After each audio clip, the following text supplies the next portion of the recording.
David Hume, el pináculo de la filosofía empirista y al mismo tiempo uno de los críticos más agudos de la filosofía de John Locke. Por una parte, la filosofía de David Hume se puede ver como el punto natural de llegada del proyecto empirista que había iniciado el filósofo inglés John Locke. Por otra parte, se podría pensar que la filosofía del escocés es un puerto de llegada paradójico, considerando que tanto la filosofía moderna en general, pensando en Descartes, como el empirismo en particular, pensando en John Locke, tenían como propósito enfrentarse a la filosofía escéptica y proponer una filosofía que, sin caer en el dogmatismo, pudiera ofrecer una alternativa al escepticismo. La filosofía de David Hume es al mismo tiempo signo del éxito y del fracaso de la filosofía moderna. Hume nació el 26 de abril de 1711 en Edimburgo. A los 2 años queda huérfano de padre y, viviendo en una familia acomodada y aristócrata, fue educado de manera particular desde su niñez, principalmente por parte de su madre. Cuando contaba apenas con 10 años de edad, acompañó a su hermano mayor en las clases que él tomaba en la universidad y desde entonces fue, con esta edad muy prematura, adquiriendo ideas y concepciones de alto nivel intelectual. Aunque se interesó muy pronto por las letras, las matemáticas y la filosofía, se propuso estudiar leyes, principalmente por presiones familiares, en la misma universidad. A pesar de haber iniciado el estudio en las leyes, muy pronto decidió que se dedicaría a la filosofía de manera académica. En 1734, por problemas económicos, se muda a Francia, que era mucho más barato para vivir, y ahí entra en contacto con la filosofía francesa y con el círculo intelectual que estaba a la vanguardia del conocimiento en Francia. Ahí conoció la filosofía de Nicolas Malebranche, de Pierre Bayle o del mismo René Descartes. Cuando tenía 23 años, en 1734, comienza la redacción de su Tratado sobre la naturaleza humana, uno de sus textos más importantes. 3 años después, en 1737, vuelve a Londres con el manuscrito del tratado ya bajo el brazo, listo para publicarse. En 1740 sale publicado el libro. A pesar de que Hume no se sentía muy cómodo con la calidad de la obra, él decía que había nacido muerto de la imprenta. Sin embargo, sabemos que no fue tal el caso, aunque no fue un éxito literario. Sabemos que para 1740 el tratado había recibido suficiente difusión como para que le fuera negada a David Hume la cátedra de Ética y Neumática en la Universidad de Glasgow, una cátedra a la que él aspiraba para obtener una posición dentro de la universidad. Lo mismo sucedió unos años después con la cátedra de Lógica, a la que también intentó acceder sin éxito. A partir de 1745 trabajó como asistente personal de un primo suyo, un teniente del ejército británico, con el que pudo realizar varios viajes y mantenerse de manera estable en términos económicos. En 1748 publica La investigación sobre el conocimiento humano y unos cuantos años después, en 1751, publica Investigación sobre los principios de la moral. La investigación sobre el conocimiento humano incluía una revisión más o menos exhaustiva de algunas ideas presentadas en el tratado y una reformulación de las tesis principales que encontrábamos en aquella primera obra. Este texto estaba escrito de una manera mucho más ensayística y más accesible al público en general. Después de varios intentos, en 1752 logra su primera plaza en una universidad como bibliotecario de la Facultad de Derecho de la Universidad de Edimburgo. Fue en este contexto que realizó un amplio estudio de la historia de Inglaterra, que fue referencia obligada para la historiografía de la isla durante varios siglos. En 1763 se hizo secretario del embajador de Inglaterra en Francia, por lo que regresó de nuevo al país francés. Tuvo en París contacto con filósofos como Voltaire y Rousseau, quienes quedarían embelesados con la filosofía del inglés y quienes serán principalmente los embajadores de la filosofía anglosajona en el mundo continental, que dará origen a la Ilustración francesa. En 1769 se retira de Edimburgo, donde realiza nuevos trabajos, se dedica a revisar sus obras y finalmente escribe diálogos sobre la religión natural. Muere finalmente el 25 de agosto de 1776 a causa de probablemente un cáncer de intestino. El espíritu de la filosofía de David Hume se puede resumir en una metáfora que él mismo nos ofrece en varias partes de su obra. Hume dice que es necesario encontrar al Newton de la moral, es decir, al Newton, a la persona que nos dé los principios filosóficos clave que expliquen, así como Newton hizo con el ámbito de la ciencia especulativa o de la ciencia física, que nos expliquen todo aquello que tiene que ver con las acciones humanas. Por eso él quiere ser el Newton de la moral, porque nos quiere ofrecer la explicación fundamental del actuar humano, principalmente de aquello que tiene que ver con el conocimiento humano. Ese es, digamos, el primer eslabón de la cadena que implicaría toda la filosofía moral de David Hume. Ahora bien, la metáfora que hace con la filosofía de Isaac Newton tiene muchos puntos de contacto. Uno es encontrar, digamos, unas tesis que sean ciertas, universalmente aceptables y que permitan avanzar a la filosofía práctica de la misma manera en la que Newton hizo avanzar la filosofía natural. Pero no solo eso, como veremos, hay algunas nociones que son espejo de aquellas que hizo Isaac Newton en el ámbito de la física. Hume va a extrapolarlas al ámbito del conocimiento y de la filosofía práctica. Más adelante veremos a qué se refieren estas metáforas. De una manera muy semejante a lo que hace John Locke, David Hume va a dividir todo su sistema epistemológico en impresiones e ideas. Estas impresiones a su vez pueden ser simples y complejas, y las ideas, lo mismo que Locke, pueden ser también simples y complejas. Pero a diferencia de John Locke, que reconocía que había una especie de ideas sensibles y unas ideas de reflexión, y que cada una de estas estaba referida a una especie de facultad distinta, ya sea la sensación o la reflexión, Hume hace una especie de continuo entre las impresiones y las ideas, de tal manera que lo único que distingue a unas de otras es la vivacidad con la que están presentes en la mente humana. Las impresiones, que son los contenidos primigenios de la conciencia, tienen una vivacidad muy alta, mientras que las ideas son exactamente estas mismas impresiones, pero que han perdido vivacidad. De esta manera, cuentan como impresiones todas las sensaciones, todo el contenido que viene por los sentidos, pero también las pasiones y las emociones. En cambio, las ideas tienen más que ver con recuerdos, imaginaciones, fantasías, que tienen por contenido a aquellas mismas impresiones, pero con una vivacidad menor. Hay de esta manera una relación bionívoca entre impresiones e ideas. Yo no tengo ninguna idea que no provenga, en última instancia, de una impresión.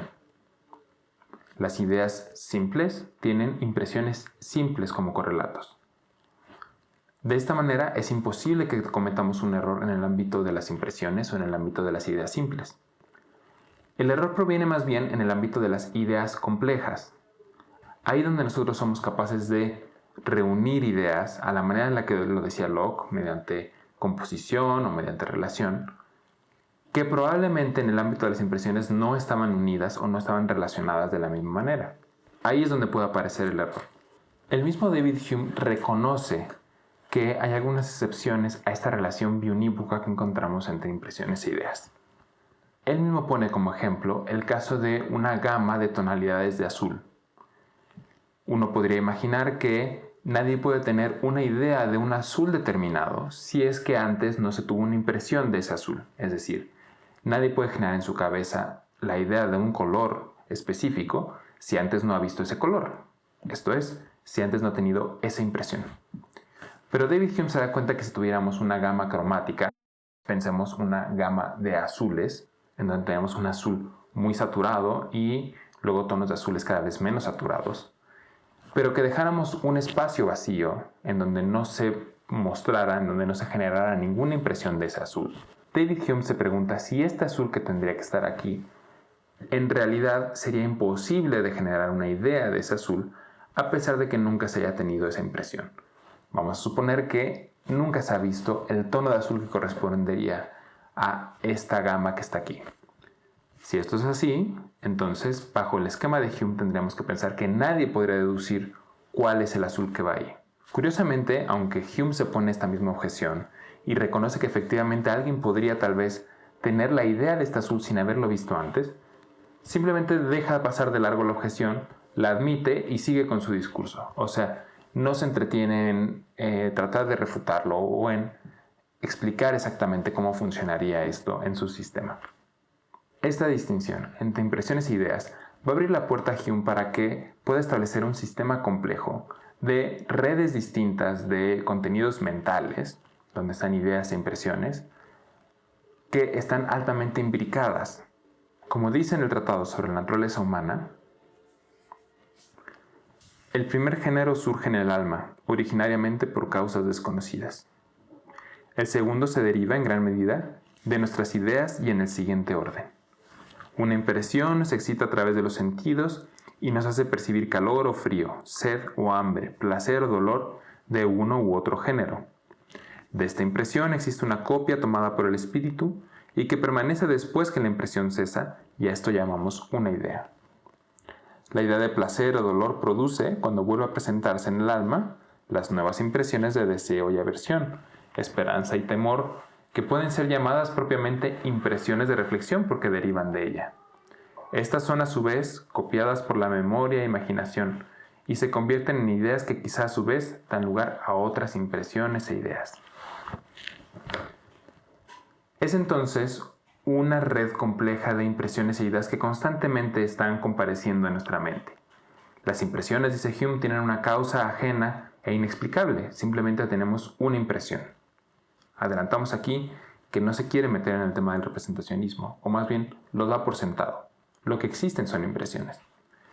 Bueno, estas impresiones, cuyas causas desconocemos, se hacen presentes en el alma. Después, una vez que han rebajado su vivacidad, se convierten en ideas, esto es, recuerdos, memorias. Y sin embargo, esas ideas son capaces de generar nuevas impresiones de reflexión, como cuando yo, por ejemplo, evoco, se podría poner como ejemplo, la casa de mi infancia. Yo evoco la casa de mi infancia y eso genera nuevas impresiones, y esas impresiones pueden ser de alegría o de tristeza. Y a su vez, estas impresiones, una vez que han cesado y han rebajado su vivacidad, se pueden convertir en nuevas ideas. Y posteriormente yo puedo, por ejemplo, recordar el día que me puse triste por recordar la casa de mi infancia. En ese caso estoy generando una nueva impresión de una idea, de una impresión, de una idea, de una impresión. Toda esta red de contenidos mentales explica cómo es que la parte epistemológica se conecta con la parte práctica, porque las emociones, las pasiones, son una especie de impresión del mismo nivel que las impresiones sensibles. Es muy atractivo entender a la mente humana como esta red de contenidos mentales. Sin embargo, el reto en el caso de David Hume es explicar qué quiere decir con ideas o impresiones simples. La parte de la complejidad es atractiva y es útil para explicar el funcionamiento de la mente humana. El verdadero reto es entender entonces qué quiere decir con ideas e impresiones simples. Esto no lo explica Hume de manera clara y no es muy evidente a qué se referiría, por ejemplo, con una impresión simple. Los ejemplos que da es un determinado color o un determinado sabor o un impulso de dolor o de placer. Sin embargo, lo que no es evidente es cómo sería una impresión simple del azul. Esto es, una impresión que no esté conformada en realidad por una pluralidad de impresiones. Este es un tema que no aborda suficientemente Hume y que se vuelve particularmente problemático cuando queremos entender la distinción entre ideas simples y complejas e impresiones simples y complejas. Cuando nos preguntamos cuál es la naturaleza de esta red compleja de contenidos mentales, la respuesta es el principio de asociación. Hume reconoce que existe una especie de principio que va a unir y a relacionar a todos los contenidos mentales bajo ciertos criterios y bajo ciertos esquemas. En el Tratado sobre la Naturaleza Humana nos dice lo siguiente. Existe aquí un género de atracción que, como se verá, posee en el mundo mental efectos tan extraordinarios como en el natural, y que se revela en formas tan numerosas como varias.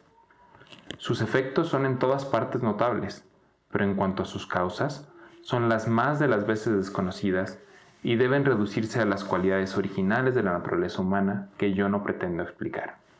Cuando decíamos que había una analogía entre la filosofía de Newton y la filosofía de Hume, no era solo porque estuviera Hume aportando los fundamentos más básicos y más claros que explicarían toda la realidad mental y la filosofía práctica. También es porque ambos sistemas se basan en un principio de atracción.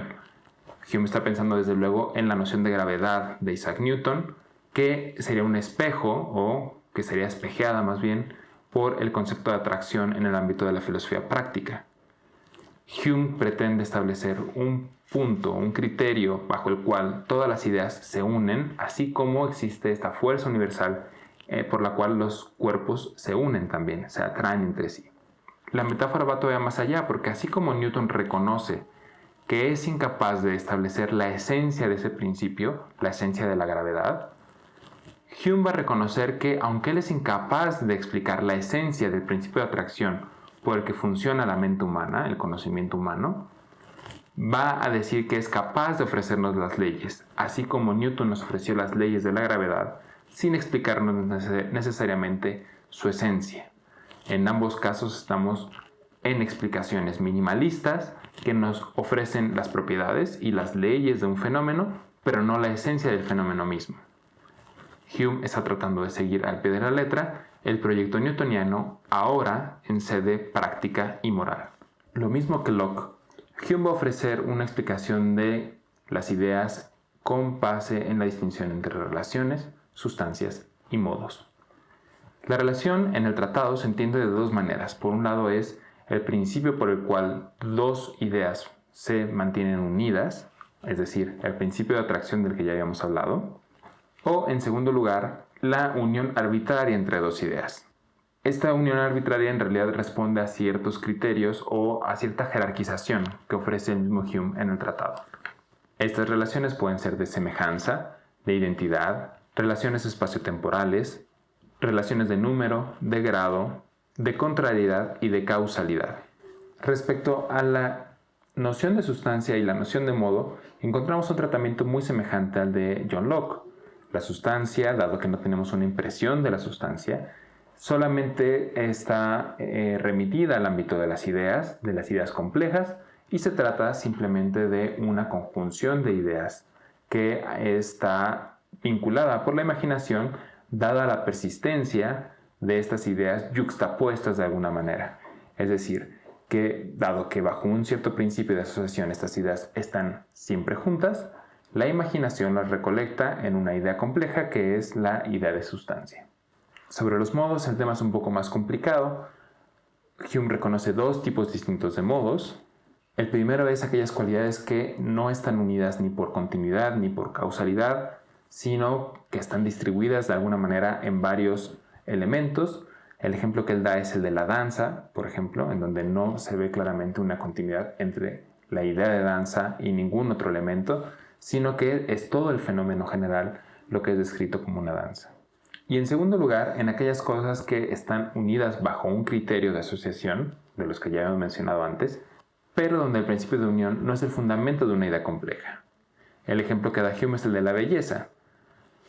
En la belleza encontramos desde luego un principio de asociación, pero las cosas no están unidas bajo ese principio, sino que la belleza es un resultado de una unidad que está dada por cualquier otro principio, es el de causalidad, el de continuidad, etc.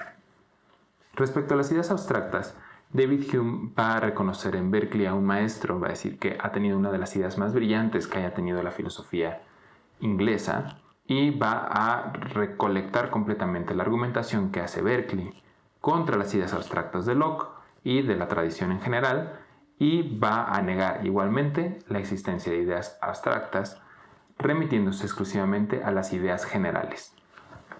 Al igual que George Berkeley, va a argumentar que si bien las ideas de cantidad y cualidad pueden asociarse de distintas maneras, nunca vamos a obtener una idea de cantidad o de cualidad que no tenga un grado determinado. Es decir, no podemos tener una idea de verde que no sea un verde específico, no podemos tener una idea de magnitud que no sea una magnitud específica. Y en ese sentido, toda idea abstracta que pretenda o bien utilizar cualquiera de estas ideas de manera no especificada, o bien prescindir completamente de ellas, sería una idea formulada exclusivamente desde la imaginación, pero no una idea abstracta en sentido propio. Es evidente que la filosofía de Hume va a llevar mucho más allá, los límites del representacionismo que habían postulado Berkeley o John Locke. Si John Locke y Berkeley intentaban rescatar dentro de un cierto representacionismo una idea no escéptica, una filosofía no escéptica que nos sirviera para decir cosas sobre el mundo, Hume va definitivamente a apostar por el escepticismo como una vía filosófica para poder encontrar un punto moderado respecto al ámbito de la moral y de lo práctico, y al mismo tiempo que permita el desarrollo de las ciencias y del conocimiento concreto del mundo. En la quinta investigación sobre el conocimiento humano, Hume hace una apología del escepticismo.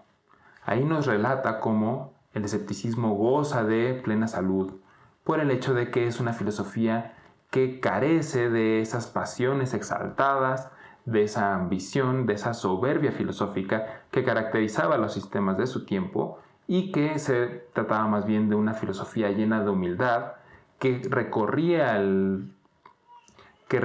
distintas parcelas del saber sin pretender conocer más de lo que se podía y aportando exclusivamente impresiones subjetivas de lo que aparecía. En ese sentido, le parece mucho más virtuoso a alguien que puede suspender el juicio, alguien que puede expresar una duda, más que aquel que pretende solucionar todas las oscuridades y todos los misterios del mundo que lo rodea. Esa convicción escéptica se concretiza principalmente en dos ideas principales que son ampliamente tratadas en la investigación. En primer lugar está la duda sobre la causalidad, y este es uno de los puntos más famosos de la filosofía de David Hume. En la quinta investigación, Hume se pregunta qué pasaría si alguien pudiera poner por primera vez a un ente racional en la Tierra sin que haya tenido antes ninguna experiencia semejante a las que se dan en nuestro mundo. Si esto fuera así, dice Hume, este sujeto recibiría una especie de tren de percepciones que irían una tras otra y estarían dadas de una manera absolutamente confusa, sin capacidad para comprender las relaciones causales que hay entre ellas. Poco a poco este sujeto racional podría empezar a generar patrones, a reconocer ciertas secuencias que eventualmente podría describir como secuencias causales. Pero ¿de dónde podría provenir una idea de causalidad en este contexto? Desde luego no hay ninguna impresión que corresponda a las ideas de causalidad y en ese sentido no existe una idea simple de causalidad. Esto quiere decir que solo puede ser una idea compleja que provenga, nos dice Hume, de la costumbre o el hábito. Esta es la contraparte conceptual del principio de asociación que encontramos en el tratado, ahora en las investigaciones descrito como costumbre o como hábito.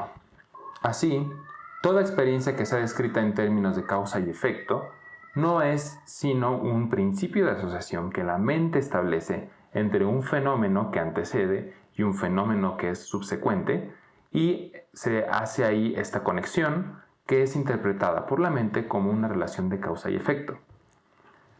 Esto no quiere decir que exista una impresión de la causalidad y que por lo tanto no podemos universalizar que efectivamente esta conexión se da siempre que se dan los dos fenómenos descritos.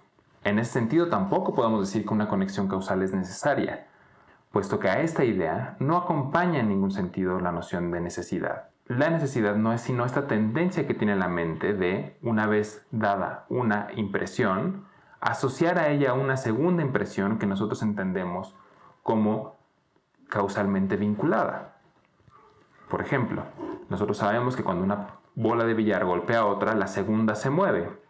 Y esas dos ideas, la del movimiento de la primera y el movimiento de la segunda, están tan íntimamente vinculadas en nuestra mente, están tan fuertemente asociadas por la costumbre y el hábito, o por este principio de asociación, que nosotros creemos que es necesaria la vinculación entre la causa y el efecto, es decir, entre el movimiento de la primera bola y el movimiento de la segunda.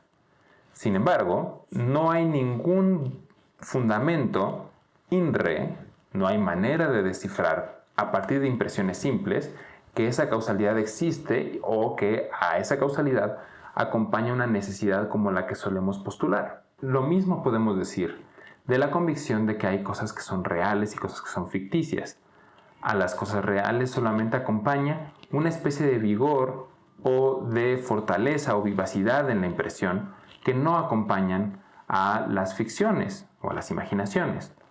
Nos encontramos entonces en el punto en el que, como John Locke, nos tenemos que preguntar qué significa este representacionismo, si existen cosas detrás de las representaciones o de las impresiones que nosotros tenemos. Pareciera entonces que esta creencia, que es fruto también de un principio de hábito o de costumbre, de asociación, es lo único que me permite distinguir entre ficciones e impresiones reales.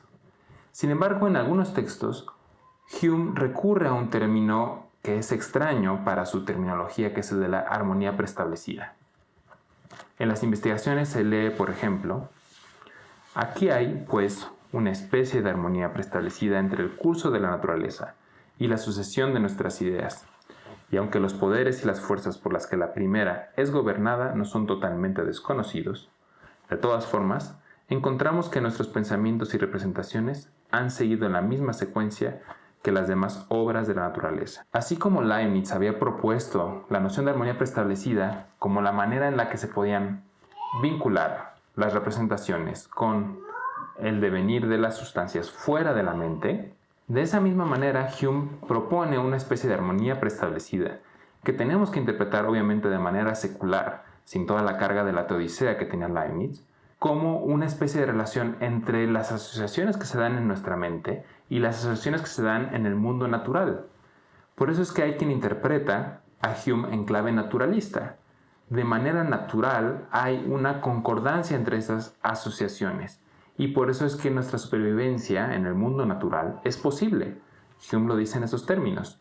Esto es lo que permite que podamos sobrevivir y hemos sobrevivido precisamente porque hay una armonía entre las asociaciones del mundo y las asociaciones que hacemos en nuestra mente.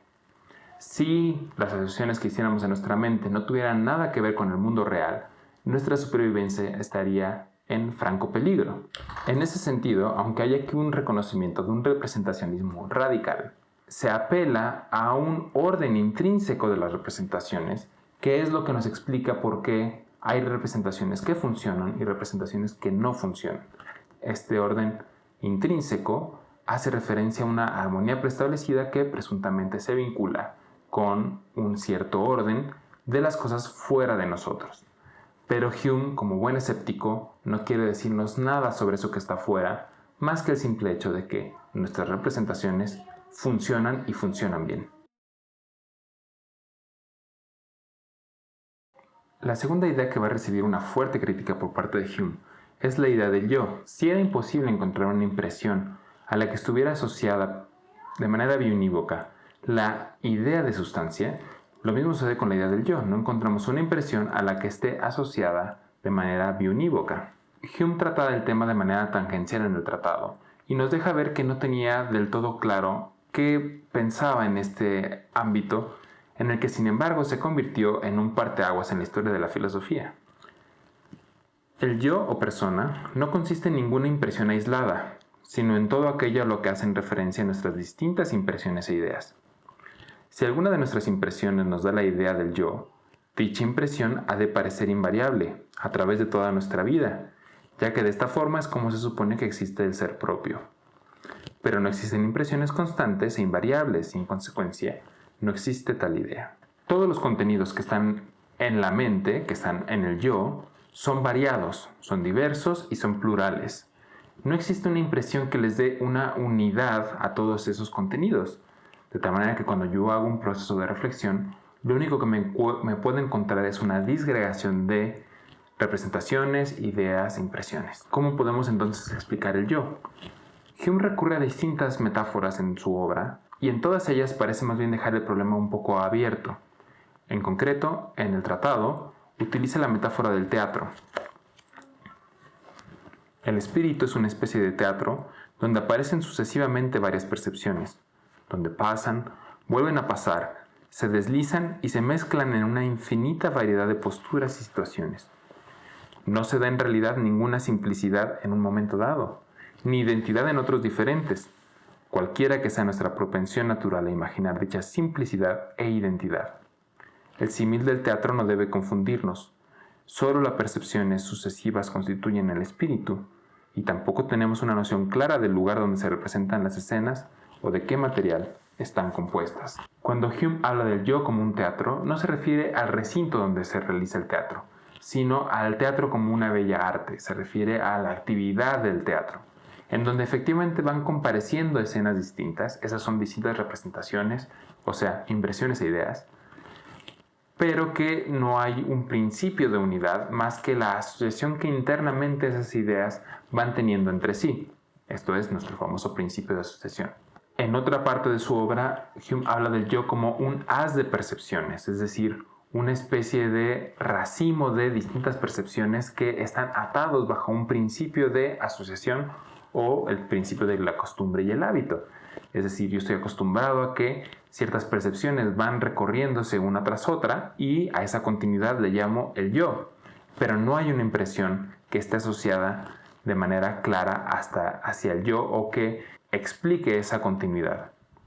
En otra parte también habla de la república de las percepciones, una república de impresiones que van generando al yo como una especie de conjunto o, como decíamos, este haz de percepciones. De cualquier manera, lo que le está negando aquí Hume a la noción de yo es la posibilidad de tener una unidad. Y esa unidad es simplemente derivada, es simplemente una idea que no tiene una impresión, es decir, es una idea compleja, y pone entonces en duda la posibilidad de ese acceso privilegiado que habíamos visto en los autores continentales y que ya desde Locke se había puesto en duda a través de este método empirista que al volver hacia el yo se encuentra con simples percepciones cuya unidad no es clara, no es evidente. El mismo Hume se da cuenta que llega aquí una paradoja. Como decíamos hace un momento sobre la objeción del color azul, simplemente reconoce que hay un problema aquí en su sistema y sigue por delante.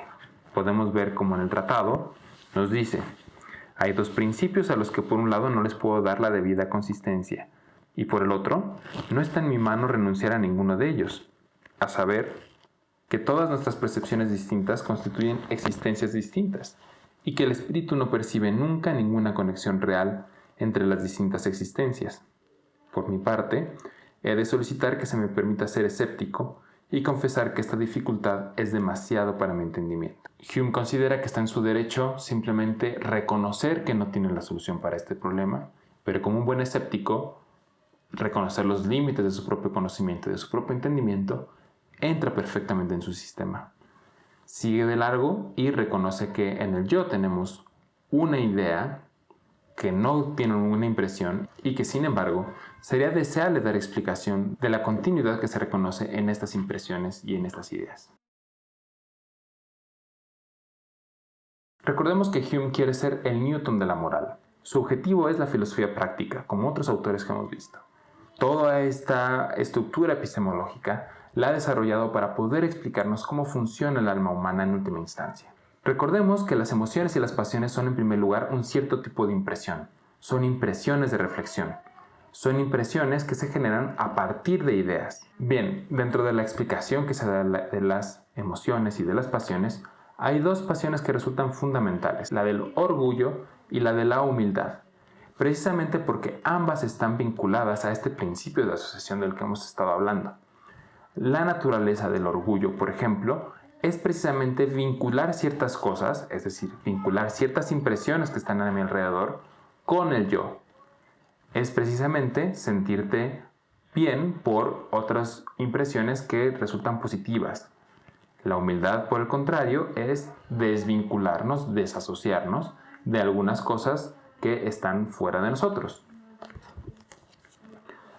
Partiendo de la consideración de estas causas, se hace necesario que hagamos una nueva distinción en las causas de la pasión entre la cualidad que actúa y la cosa a la que corresponde. Un hombre, por ejemplo, está vanidoso de una hermosa casa que le pertenece y que ha construido e ideado. Aquí el objeto de la pasión es el mismo, y la causa es la casa hermosa, causa que se subdivide en dos partes, a saber, la cualidad que opera sobre la pasión y la cosa a la que es inherente. La cualidad es la belleza y la cosa es la casa, considerada como su propiedad o creación. Así se explica cómo es que yo puedo vincularme de manera afectiva con cosas que están ajenas a mí. Por ejemplo, yo puedo sentirme más orgulloso de un hijo porque hay muchas ideas que están asociadas a ese hijo. No solo hay una semejanza física, sino que hay una semejanza biográfica, hay vínculos asociativos que yo puedo generar con él y por lo tanto es más probable que me sienta orgulloso de lo que hace bien ese hijo que de lo que hace una persona que, por ejemplo, solamente se vincula a mí porque es mexicana. Pensemos en la selección mexicana. O que me siento orgulloso de que llegaba la humanidad a la luna. Bueno, son niveles de orgullo muy distintos entre cada uno, precisamente porque hay cadenas asociativas más o menos fuertes. Por eso es que el orgullo es una de las nociones principales y al contrario, la humildad es precisamente desvincularme de ciertas cosas, reconocer que ese vínculo asociativo es escueto o apenas significativo. De esta manera, todas las pasiones van a estar vinculadas mediante estas cadenas que habíamos mencionado al principio del video. Tenemos impresiones que generan ideas, ideas que generan impresiones y así vamos una tras otra. Todas las impresiones semejantes se enlazan entre sí y tan pronto una de ellas surge, es seguida por la otra. Pena y desilusión dan lugar a la ira a la envidia a la malicia y la malicia de nuevo a la pena hasta que se completa el círculo. De igual manera, nuestro ánimo cuando se exalta con alegría se siente inclinado al amor, generosidad, piedad, valor, orgullo y otras afecciones semejantes. Es difícil para el espíritu cuando está afectado por una pasión limitarse a esta pasión sola sin cambio o relación alguna.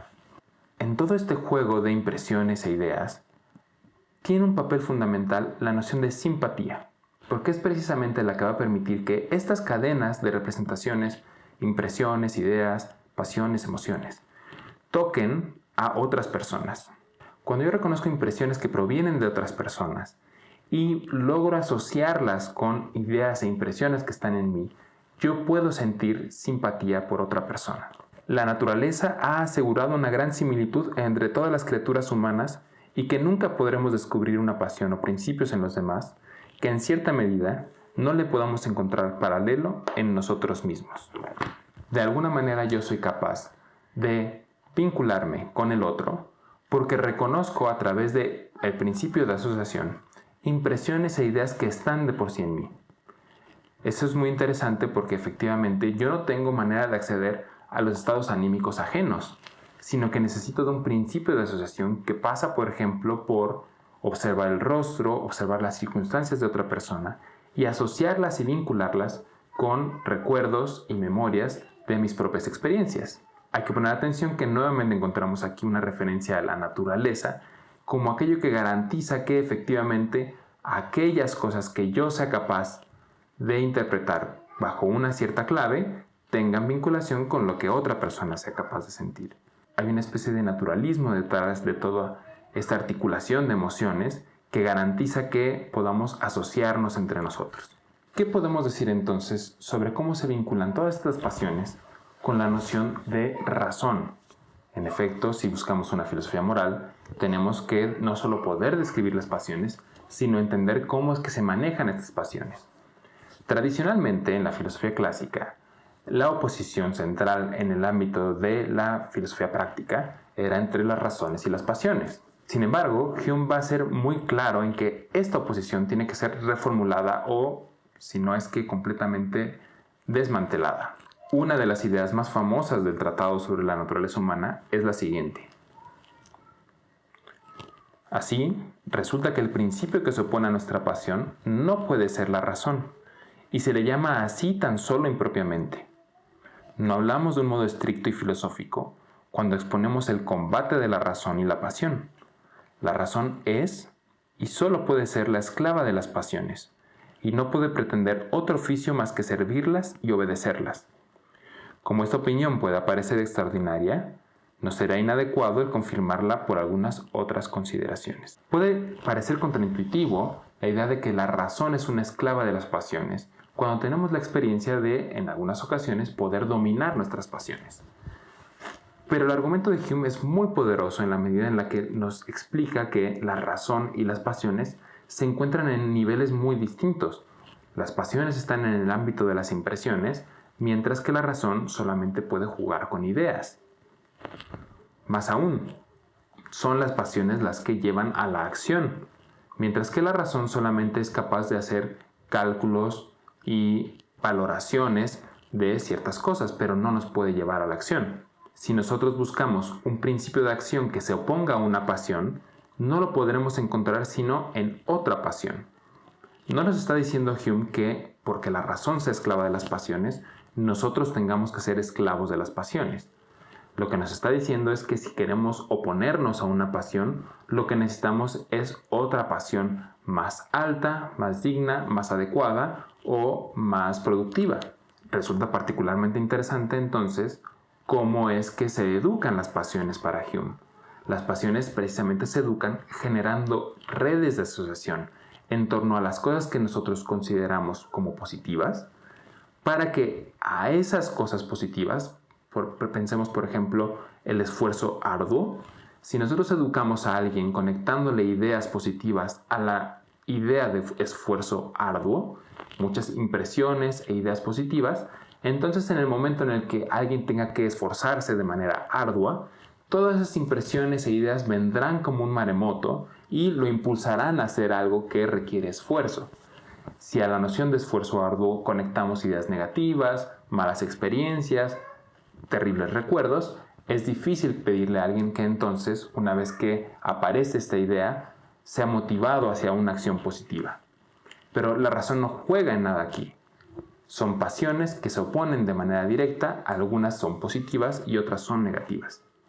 Es evidente que una reformulación del tipo que ha hecho Hume en torno a la relación entre razón y pasión va a tener una consecuencia ineludible en el ámbito de lo que es bueno y lo que es malo.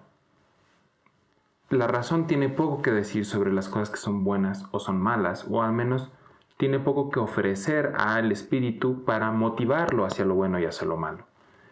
Más bien, tiene que tratarse de un juego entre pasiones que tiren hacia el individuo hacia lo bueno o bien hacia lo malo.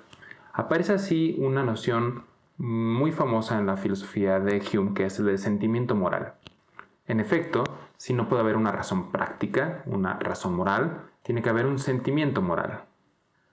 En este sentido, lo que tenemos que hacer es educar a las pasiones para que haya un sentimiento positivo respecto a las cosas que como sociedad nos interesa que se entiendan de manera positiva. No hay aquí un naturalismo moral en donde hay cosas buenas por naturaleza y cosas malas por naturaleza. Las cosas buenas son aquellas que nos han sido inculcadas como buenas. ¿Y cómo han sido inculcadas como buenas en los individuos por la sociedad? Bueno, pues rodeándola, como mencionaba, de distintas ideas e impresiones positivas, por refuerzos positivos. Y pasa lo mismo con lo malo, aquellas cosas que han sido rodeadas por impresiones e ideas negativas, como castigos, sanciones, disgustos, regaños, han generado que se desarrolle un sentimiento moral que sea aversivo a estas y que esté atraído hacia las cosas positivas. En este sentido, ser virtuoso es ser amable y ser vicioso es ser odiable o ser odioso. ¿Por qué? Efectivamente, el virtuoso es aquel que es capaz de generar impresiones positivas en el contexto de una sociedad que tiene culturalmente asociadas, mediante este principio de asociación, cosas positivas a aquello que este sujeto hace. Se trata desde luego de una visión utilitarista, en el sentido en el que lo que hay que hacer es aumentar las impresiones positivas lo más posible y de manera más extendida en una sociedad. No hay una preconcepción de lo que es bueno y lo que es malo, sino que hay que tomar en consideración lo que la sociedad opina que es bueno, opina que es amable, esto es virtuoso, y opina que es odioso, esto es vicioso. David Hume restaura el escepticismo que con tanto ahínco Descartes, Spinoza, Leibniz, Locke habían combatido. Su escepticismo, sin embargo, es un escepticismo altamente funcional. Es un escepticismo que reconoce que la ciencia tiene algo que decir sobre el mundo. Es un escepticismo que reconoce que las matemáticas tienen algo que decir sobre el mundo. Que reconoce que Newton ha hecho unos avances tan significativos que vale la pena buscar ser el Newton de la moral. Este escepticismo altamente funcional, que se basa en una especie de naturalismo, va a ser la semilla que va a dar origen después a la Ilustración a través principalmente de los amigos franceses de Hume que reconocían en él una filosofía de un valor tal que merecía ser la carta insignia de aquella filosofía que llevaría al progreso de la humanidad a niveles nunca antes vistos. Esta es la esencia de la Ilustración y Hume es uno de los principales parteaguas que darán origen a esta nueva filosofía. Sin adelantar demasiado sobre qué es la Ilustración, basta decir que esta filosofía ya no responde a los ideales de la filosofía barroca.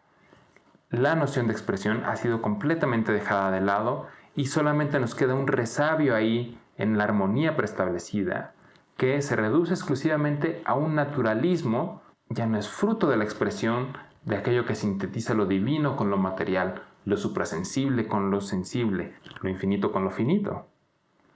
Se trata ahora de un naturalismo funcional que nos va a dar la oportunidad de, por una parte, que avance la ciencia y la matemática, y por otra parte, establecer criterios morales para hacer posible la perfección del hombre, tanto en lo especulativo como en lo práctico.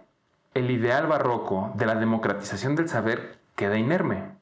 Todos podemos, a través de estos principios de asociación, estos principios de costumbre y de hábito, establecer relaciones causales que pueden ser ordenados por una ciencia, que pueden ser ordenados en una filosofía moral y responder a ese progreso en el ámbito especulativo y en el ámbito práctico.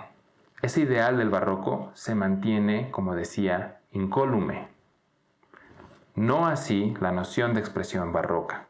El ateísmo y el escepticismo de Hume vedan la posibilidad de que ese optimismo que estaba perfectamente representado en Leibniz, ese optimismo epistemológico por el cual se puede, a través de una simple pestaña, acceder a todo el universo, no solo eso, acceder a la misma divinidad en la medida en la que todo es un espejo de la divinidad, eso se reduce a una simple comprensión de la naturaleza como una serie de reglas que, por una armonía preestablecida cuyo origen desconocemos y que nos es inaccesible, se corresponde con los principios de asociación de nuestra mente. Como decía, este es el origen de la Ilustración, este es el principio del fin para la filosofía barroca.